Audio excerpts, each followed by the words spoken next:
Sunday night football has a way of sorting matches into categories. Some games you control from start to finish. Some you just about survive.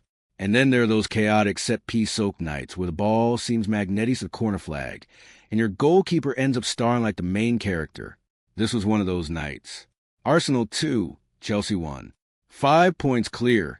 The unbeaten run against Chelsea stretched to 11, and the title race suddenly feels like it has oxygen again. Let's start with the team news, because it tells you what kind of mood Mikel Arteta was in. No tinkering here. 1 week after that big win over Spurs, he went again with the same 11. No rotation, no clever surprises, just trust in what's working and a clear message. We're not slowing down. From the first few minutes, you could feel the intensity. Arsenal pressed like they'd been fueled by pure caffeine. Victor Gyökeres nearly forced a huge early error from Robert Sanchez. Martin Zubimendi had a sighted goal and couldn't quite steer it inside the post.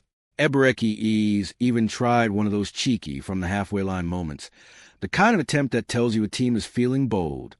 But for all the open play pressure, the breakthrough arrived in the most Arsenal way imaginable this season. A corner. Of course it was a corner. Bukayo Saka swung it in, and the whole scene turned into that familiar set-piece storm. Bodies everywhere, half clearances, players reacting on instinct. Gabriel Magalhaes did brilliantly to keep the move alive when it looked like it might fade out. And then William Saliba popped up, rose, and guided a header goalward. It took a deflection on the way, but it counted all the same. Saliba's first league goal of the season.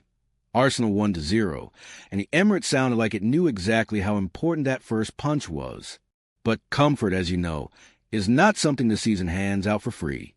And in a match that basically turned into a corner kick carnival, Arsenal promptly gave Chelsea away back in from, yes, another corner. Reece James delivered. There was a messy touch in the crowd, a flick the wrong way, and suddenly it was 1-1 at the break. It felt like a reminder that set pieces aren't just a tool right now in the Premier League. They're practically a religion. The second half didn't begin with calm either. Chelsea came out with a bit of belief, and David Raya had work to do. Enzo Fernandez tested him, and another corner caused that split-second panic that comes when the ball drops into a crowd, and you're just praying someone gets the right contact. It wasn't comfortable. It wasn't smooth. But title-chasing teams don't need every moment to be pretty. They just need to answer questions when they're asked. And Arsenal answered with another routine that looks like it's been rehearsed 1,000 times. On 66 minutes, Declan Rice delivered from a corner again, arcing the ball into exactly the kind of area that makes defenders hesitate for a heartbeat. And Jurrien Timber took that heartbeat and turned it into a winning goal. He was unmarked, completely committed, and he powered the header home like he'd been waiting all night for that moment. Arsenal 2-1. Here's the number that makes it feel even more ridiculous. That was Arsenal's 16th Premier League goal from a corner this season. 16. That equals a division record, and there are still 9 games left to play. At this point, it's not just that Arsenal are good from corners. They've turned them into an industry. Now, you'd think going 2-1 up at home would settle everything. And you'd especially think that when Chelsea then went down to 10 men, the job would be basically done. But this match refused to behave.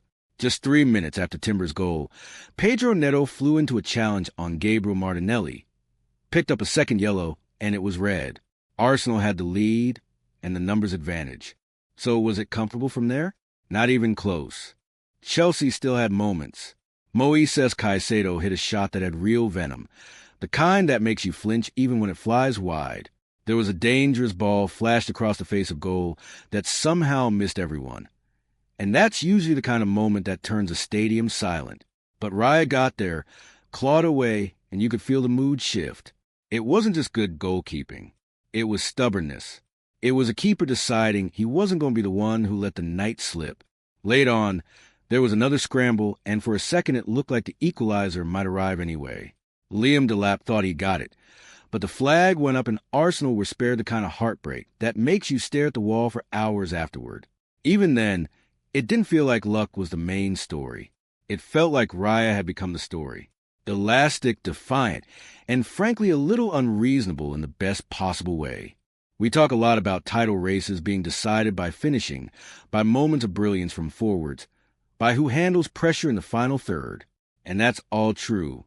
But sometimes the season turns on a goalkeeper who simply decides, in the most direct terms possible, not today. This was one of those games. So what does it all mean, big picture? Arsenal are 5 points clear. There are 9 league games to go. They've now gone 11 matches unbeaten against Chelsea, which is not nothing in a rivalry that's had plenty of swings over the years. And most importantly, this team looks like it believes it can handle whatever shape a match takes. Control, chaos, nerves, set pieces, late pressure, a red card that still doesn't guarantee safety. They're finding ways. And there's more coming quickly. Brighton away midweek, then an FA Cup trip to Mansfield town, and after that Europe, with Bayer Leverkusen waiting. 3 competitions, 1 mentality. Keep moving, keep responding, keep turning corners into chances and chances into goals. If you're looking for a verdict, it's this. These aren't always comfortable wins, but they're the kind of dramatic, breathless, slightly ugly victories that teach a team how to be champions. And if Timber keeps attacking corners like that, and Raya keeps treating shots on target like personal insults, then the rest of the league might want to rethink how seriously they defend set pieces. Because right now, Arsenal are making corners feel less like a restart and more like a warning.